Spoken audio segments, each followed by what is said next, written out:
secara umum memang di Indonesia banyak lokasi-lokasi yang berpotensi ataupun rawan terjadinya bencana hidrometeorologi seperti banjir, banjir bandang, longsor. Nah, untuk Jawa Tengah memang termasuk daerah yang cukup kerawanannya juga tinggi di beberapa titik, Pak, ya. Seperti di Banyumas ya, itu juga perlu kita waspadai. Kemudian daerah-daerah yang memang kelerengannya terjal itu juga perlu diwaspadai, Pak. Intinya Jawa Tengah memang relatif rawan potensi terjadinya bencana hidrometeorologis.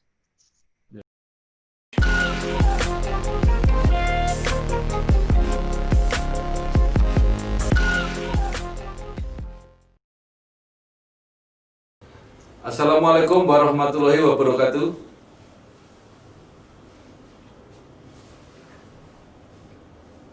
Bersama saya Bambang Sadurno di channel Inspirasi Jawa Tengah. Mudah-mudahan channel ini bisa memberi inspirasi, edukasi, motivasi, informasi, dan membantu mencari solusi.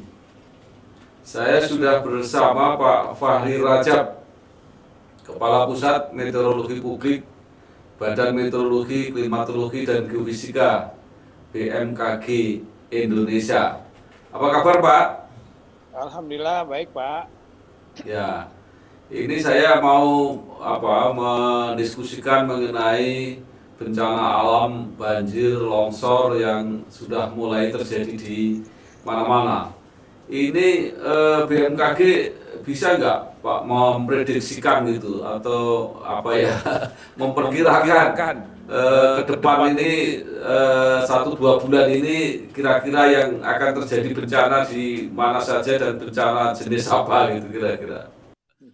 Ya, baik. Terima kasih, Pak Bambang. Jadi BMKG sesuai dengan tugas pokok dan fungsinya, kami memberikan informasi cuaca, iklim, dan kegempaan. Ya. Nah, dalam kaitannya dengan kebencanaan, yang disampaikan oleh BMKG adalah informasi potensi cuaca ekstrim yang dapat menyebabkan terjadinya bencana hidrometeorologi, Pak. Apa aja bencana hidrometeorologi itu? Bencana hidrometeorologi antara lain banjir, banjir bandang, longsor, kekeringan, kebakaran hutan lahan. Nah, jadi kalau BMKG yang diberikan oleh BMKG adalah informasi cuacanya, Pak, bukan bencananya. Ya, jadi misalnya kasus di Jawa Tengah ya, terutama Jawa Tengah Selatan, ini dalam sebulan ini sudah terjadi 2 kali, Kebumen, Cilacap, kemudian terakhir Banyumas. Salah satu yang disampaikan adalah karena curah hujan yang tinggi. Itu konfirmasinya gimana, Pak? Ya, betul. Jadi memang saat ini sebagian wilayah Indonesia sudah memasuki musim penghujan, Pak. Dan sebagian lagi sedang dalam periode peralihan dari musim kemarau ke musim penghujan. Kalau dulu mungkin kalau di sekolah kita tahu kalau sudah bulan Berber itu sudah bulan musim hujan, Pak ya. Oktober, November, Desember gitu ya. Nah, namun ternyata tidak seluruh Indonesia punya pola yang sama. Oleh karenanya BMKG membagi zona musim di Indonesia menjadi 342 zona musim. Nah, tiap zona itu punya karakteristiknya sendiri-sendiri, punya awal musimnya sendiri-sendiri, punya puncak musimnya sendiri-sendiri. Nah, contoh untuk Jawa Tengah atau Jawa pada umumnya ya, saat ini sebagian Jawa bagian barat sudah masuk musim penghujan. Tapi ada sebagian Jawa bagian tengah, bagian timur itu masih dalam periode peralihan dari musim kemarau ke musim penghujan. Nah, yang perlu diwaspadai pada periode musim peralihan musim seperti ini adalah adanya hujan dengan intensitas lebat disertai dengan angin kencang, tapi dalam durasi pendek. Durasi hujan durasi pendek ini antara 3-4 jam gitu ya Pak ya, tapi lebat. Nah, ini yang perlu diwaspadai. Ini yang juga memicu kemarin bencana seperti di Cilacap, di Banyumas itu Pak, itu memang karena hujan lebat tapi dalam durasi yang pendek. Itu yang perlu diwaspadai Pak. Ya. Jadi kalau bencana seperti longsor itu tidak bisa diprediksikan Pak ya. Jadi kira-kira yang akan terjadi longsor di mana gitu, potensi-potensinya nggak bisa dilihat.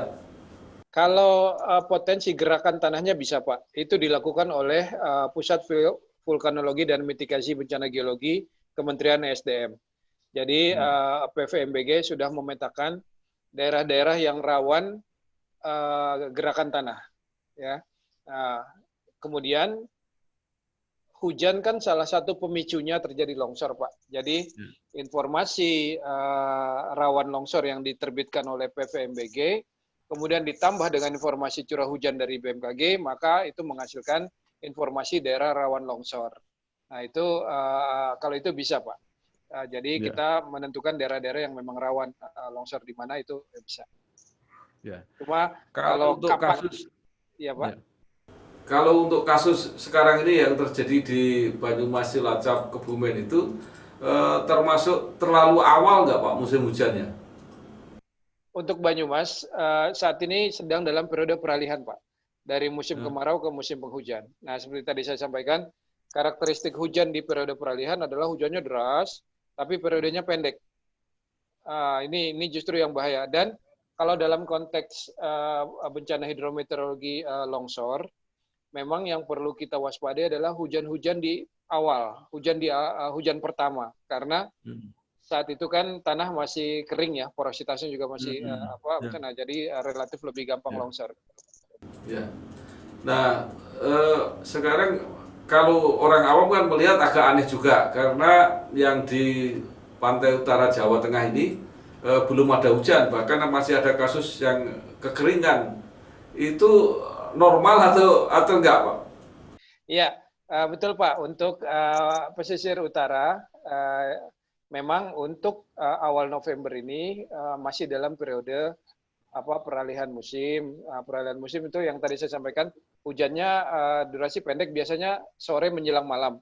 Tapi kalau pagi hingga siang itu panas, Pak, gitu kan? Ya. Nah itu jadi memang kondisi yang lazim terjadi di periode peralihan musim seperti ini, Pak. Ya. Jadi kalau untuk daerah-daerah ini kira-kira puncak curah hujannya tinggi kapan itu, Pak? Baik, untuk Jawa bagian utara ya Pak ya, itu untuk Jawa Tengah misalnya, Jawa Tengah bagian utara kita perkirakan puncak musim hujannya antara Januari hingga Februari Pak. Itu yang perlu diwaspadai, curah hujan tinggi. Nah, kalau makin ke selatan, terutama untuk dataran tinggi, itu relatif lebih awal.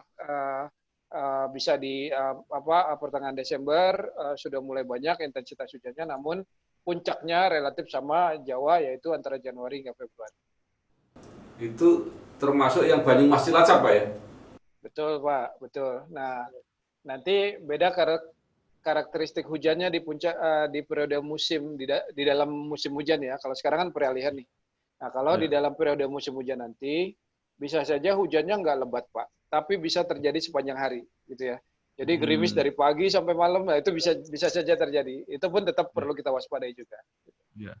Jadi kembali kepada longsor tadi, yang peralihan dari musim kering ke musim hujan itu akan kemungkinan potensi longsor. Itu masih bulan-bulan apa yang kira-kira masih potensi longsor? Ya Pak, selama masih dalam periode musim penghujan, kita masih tetap perlu waspada Pak. Ya, karena walaupun sudah bukan periode peralihan, tapi sudah masuk musim hujan, kalau hujannya terus-menerus gitu Pak, daerah-daerah yang memang sudah rawan itu perlu menjadi kewaspadaan kita Pak. Terutama daerah-daerah yang kelerengannya terjal itu yang perlu menjadi kewaspadaan kita Pak. Ya. Kalau secara umum dibandingkan daerah-daerah lain, itu bagaimana potensi bencana banjir dan longsor di Jawa Tengah ini, Pak? Ya, baik Pak. Secara umum memang di Indonesia banyak lokasi-lokasi yang berpotensi ataupun rawan terjadinya bencana hidrometeorologi seperti banjir bandang, longsor. Nah, untuk Jawa Tengah memang termasuk daerah yang cukup kerawanannya juga tinggi di beberapa titik, Pak, ya. Seperti di Banyumas ya, itu juga perlu kita waspadai. Kemudian daerah-daerah yang memang kelerengannya terjal itu juga perlu diwaspadai, Pak. Intinya Jawa Tengah memang relatif rawan potensi terjadinya bencana hidrometeorologis. Ya. Pak, ini beberapa waktu yang lalu itu beredar informasi bahwa ada cuaca ekstrim, dalam arti suhu yang tinggi sampai 40 sampai 50 derajat. Itu betul apa enggak, Pak? Ya, baik Pak. Memang beberapa waktu lalu ada viral di media sosial gelombang panas katanya gitu Pak ya. Ya, ya. Gelombang panas melanda Indonesia antara 40 sampai 50 derajat Celcius. Nah, BMKG sesaat setelah itu viral langsung membuat counter hoax, Pak. Jadi kami sudah membuat rilis counternya.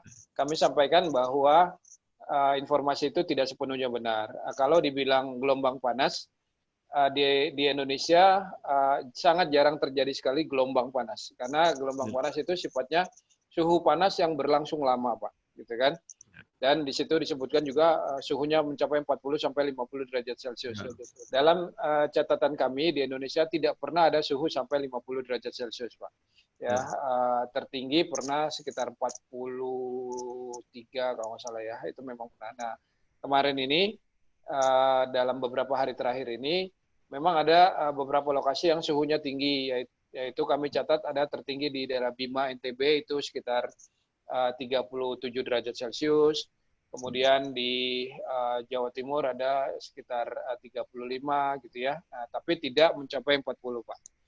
Dan kondisi ini memang suatu fenomena yang lazim terjadi di periode peralihan musim. Seperti tadi yang saya sampaikan. Pagi sampai siangnya panas sekali, Pak. Gitu ya. Tapi sore menjelang malam itu bisa hujan. Itu sangat lazim terjadi di periode peralihan seperti sekarang, Pak. Ya, jadi nggak perlu terlalu khawatir Pak ya mengenai suhu tinggi ini ya. Betul Pak, namun tetap kita waspada, terutama kaitannya dengan kondisi tubuh. Karena kan kalau pagi panas, apalagi untuk masyarakat yang banyak beraktivitas di luar ruang, ya. Pagi panas, kemudian sore kehujanan, nah itu juga kan pasti kondisi tubuh itu perlu dijaga. Pak Rajab, terakhir, mungkin saya nggak tahu Bapak bisa jawab apa enggak. Ini mengenai bencana Merapi, itu situasinya seperti apa? Ya baik Pak, kebetulan kalau monitoring aktivitas gunung itu kan dilakukan oleh teman-teman di Pusat Vulkanologi dan Mitigasi Bencana Geologi di Kementerian SDM. Namun kami di BMKG terus memberikan support informasi perakiraan cuacanya Pak, karena kami memandang ini penting untuk mendukung juga membantu proses evakuasi dan membantu masyarakat yang meningkatkan kewaspadaan. Nah di sekitar Merapi memang sudah banyak potensi hujannya Pak, terutama di siang sore hari. Nah ini yang memang perlu menjadi kewaspadaan, apalagi kalau aktivitasnya meningkat gitu Pak. Jadi kemungkinannya apa Pak? Lahar dingin ya kalau hujannya tinggi ya? Iya Pak, namun kami melihat belum sepanjang hari hujannya Pak di daerah Gunung Merapi, masih periode pendek aja. Baik Pak Fahri Rajab, Kepala Pusat Meteorologi Publik, Badan Meteorologi, Klimatologi, dan Geofisika BMKG. Terima kasih atas informasinya, mudah-mudahan membantu masyarakat untuk mewaspadai bencana alam, terutama banjir dan longsor. Terima kasih. Wassalamualaikum warahmatullahi wabarakatuh. Waalaikumsalam warahmatullahi wabarakatuh. Terima kasih. Di Semarang, salah seorang warga yang aktif menjadi pegiat media baru atau YouTuber adalah Bambang Sadono, mantan anggota DPR RI periode 2004-2009 dan anggota MPR periode 2014-2019.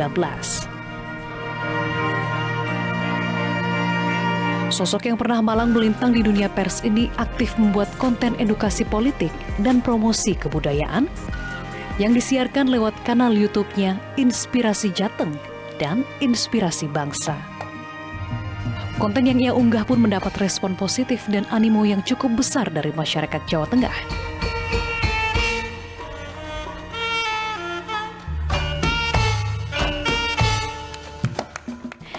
Hingga kini, Bambang Sadono telah mempublikasikan lebih dari 50 video dengan 39.000 pengikut.